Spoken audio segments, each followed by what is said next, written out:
Assalamualaikum warahmatullahi wabarakatuh. Sampurasun wilujeng tepang deui sareng Bapak dina mata pelajaran bahasa Sunda kanggo kelas 10. Minggu kamari atanapi dina pertemuan sateacana urang parantos diajar maksud atawa harti tarjamahan sareng kamampuh dina narjamahkeun.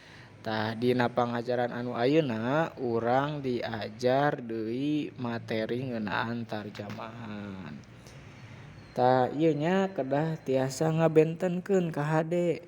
Naon ari anu dimaksud tarjamahan, naon ari anu dimaksud narjamahkeun, benten nya.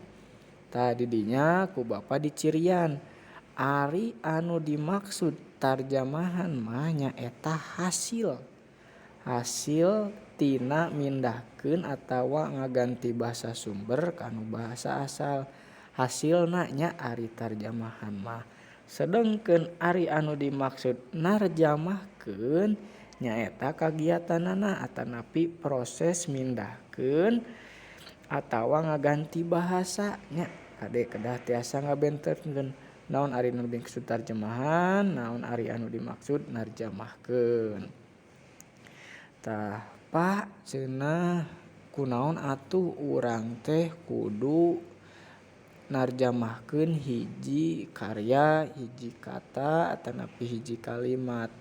Sangkan masyarakat pamaca atanapi balarea nya bisa milu maca atawa ngarti kana hiji karya anu asalna ngagunakeun bahasa asal.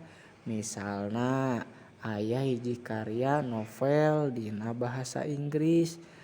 Tah lamun ditarjamahkeun kana bahasa Sunda atanapi bahasa Indonesia mah tangtos wae nya urang langkung gampil maham atanapi ngerti nya ngarti kana isi tarjamahanna atanapi isi novelna.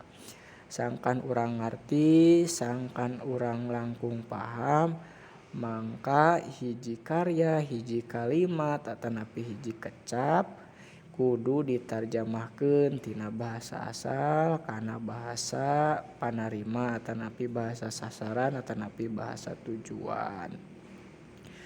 Tah dina narjamahkeun oge, dina proses narjamahkeun kadenya hidep kedah terang yeuh hal-hal anu kudu diperhatikeun. Hal-hal anu kudu diperhatikeun dina narjamahkeun nu kahiji nyaeta ketika kalian menerjemahkan sebuah wacana, teks atau kalimat harus diterjemahkan secara keseluruhan ya, agar tidak merubah arti atau tidak merubah maknanya. Kita lihat contohnya. Di dinya aya kata dengan dalam bahasa Indonesia. Dalam bahasa Sunda kata dengan memiliki dua arti ya.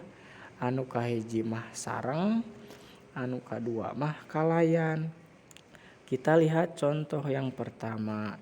Saya tadi pergi ke sekolah dengan teman. Tah lamun ditarjamahkeun kana bahasa Sunda jadi abdi tadi enjing mios ka sakola sareng rerencangan. Teu tiasa nya ngagunakeun kata kalayan tapi ngagunakeun kata sareng. Tah kata kalayan mah mung tiasa digunakeun dina contoh kalimat anu kadua dengan menyebut nama Allah yang Maha Pengasih lagi Maha Penyayang. Tiasa ngagunakeun kata kalayan. Kalayan nyebat asmana Allah anu maha welas tur maha asih. Nah ini ya penggunaan kata dengan, penggunaan kata sareng, jeung penggunaan kata kalayan. Kemudian contoh yang kedua, hal-hal anu kudu diperhatikeun dina narjamahkeun teh nyaeta aya sababaraha kecap anu teu bisa diterjemahkeun nya. Ada beberapa kata yang tidak bisa kita terjemahkan. Jadi jangan dipaksakan. Contohnya di sini ada kata rumah sakit, teknisi, dan komputer. Contoh kalimatnya, Mas Dodo itu bekerja di rumah sakit di bagian teknisi komputer dalam bahasa Indonesia. Diterjemahkan karena bahasa Sunda. Nu bener nyaeta Kang Dodo teh didamel di rumah sakit di bagian teknisi komputer. Teu bisa diterjemahkan rumah sakit jadi imah gering nya. Walaupun secara kata itu benar ya, rumah imah sakit gering. Tapi kan ini sebuah frasa ya. Rumah sakit ya rumah sakit, tidak bisa diterjemahkan menjadi imah gering. Atau dalam bahasa Inggris misalnya hospital diterjemahkan jadi imah gering, tidak bisa ya. Kemudian teknisi komputer tidak bisa diterjemahkan menjadi tukang TV badag. Sudah saja ya pergunakan kata teknisi komputer. Kita ambil kata tersebut sebagai kata serapan. Nah, seperti itu ya. Tidak semua kata-kata dalam bahasa asal bisa diterjemahkan ke dalam bahasa tujuan atau bahasa sasaran. Hal-hal anu kudu diperhatikeun dina nomor anu katilu nyaeta nalika hideep narjamahkeun babasan atawa ugeran. Kudu dipalire heula sasaruanana, harus diperhatikan dulu padanan yang sesuai ya.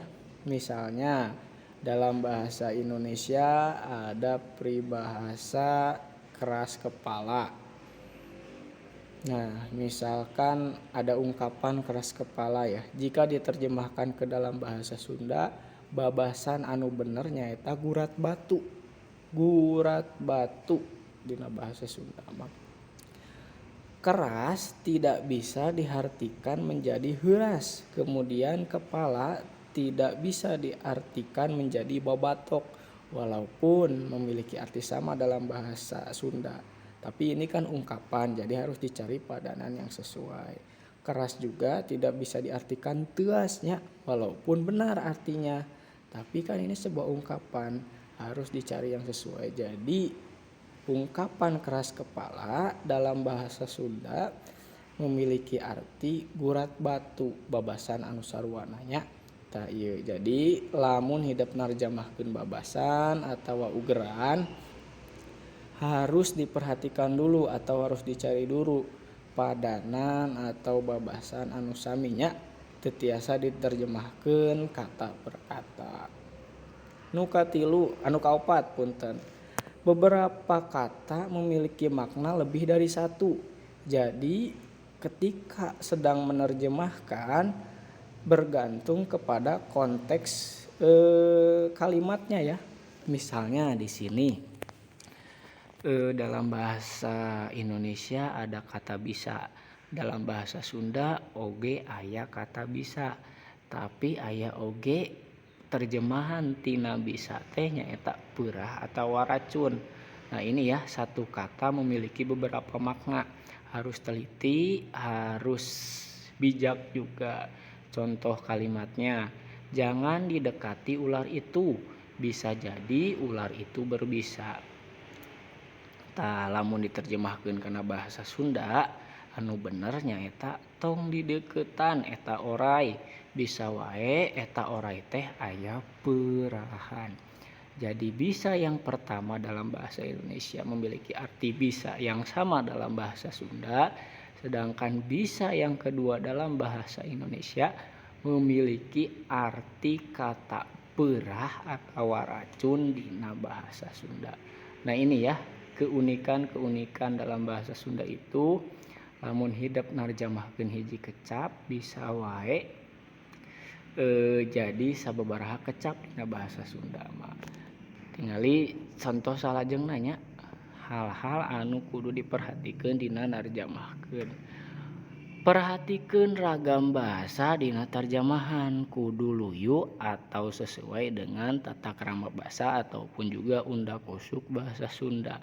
Nah ini hampir sama dengan nomor yang keempat, satu kata dalam bahasa Indonesia bisa menjadi beberapa kata dalam bahasa Sunda. Contohnya di sini ada kata makan.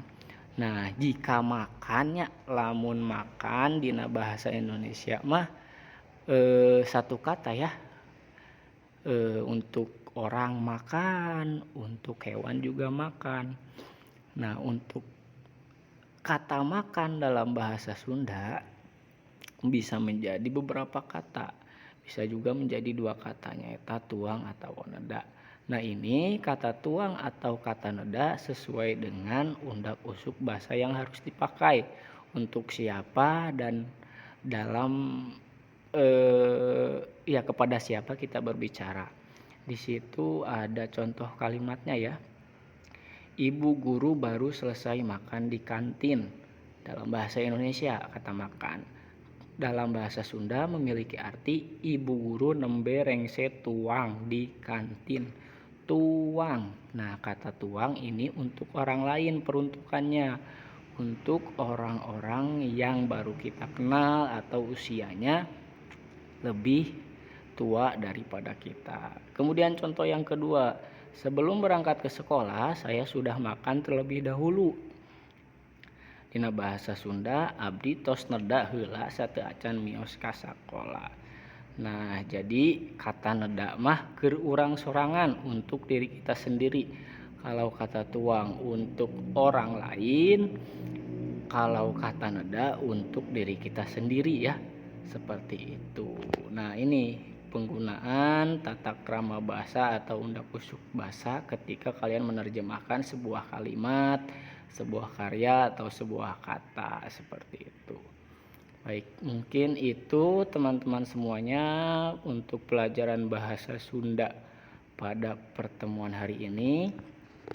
Terima kasih atas perhatiannya. Jika ada yang mau ditanyakan, bisa ditanyakan di kolom komentar atau langsung saja kepada Bapak di sekolah. Hatur nuhun karena perhatosanana. Mudah-mudahan naon-naon anu didugikeun ku Bapak tiasa janten manfaat khususnya kanggo hidup. Bapak izin pamit. Assalamualaikum warahmatullahi wabarakatuh.